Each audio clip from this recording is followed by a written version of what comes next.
తల్లిదండ్రులుగా మీరు దేవుని సన్నిధిలో బాగా ఉండాలి.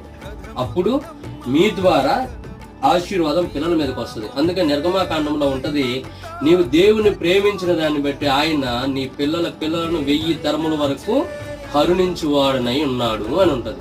ఎవరిని బట్టి పిల్లలకు కరుణ వస్తుంది? తల్లిదండ్రులను బట్టి వస్తుంది. సో వీళ్ళు ఉన్నతంగా అనేకమైన పుట్టినరోజులు జరుపుకుంటూ రాబోయే భవిష్యత్తులో అనేక మందికి ఆశీర్వాదకరంగా పిల్లలు ఉండాలంటే తల్లిదండ్రులుగా ముందు మనం దేవుని యందు విశ్వాసం ఉంచి కొనసాగించాలి. అప్పుడు దేవుడు మిమ్మల్ని బట్టి ఏం చేస్తాడు? పిల్లల్ని దీవిస్తాడు. నేను ఒక్క విషయం చెప్పేది ఏంటి అని అంటే, నీవు బ్రదరు ఇద్దరు కలిసి మరి సపోర్ట్ చేస్తాడో చేయడో నాకు తెలియదు, కానీ ఉదయాన్నే చిన్న ప్రార్థన కానీ మీ కుటుంబం కోసం లేచిన వెంటనే పిల్లల్ని ఒళ్ళో పెట్టుకొని కూర్చోబెట్టి నువ్వు చేయగలిగితే మీ కుటుంబంలో ఉన్న పరిస్థితులన్నీ మారిపోతాయి. దేవుడు అలాగే మిమ్మల్ని దీవించును గాక. అలాగే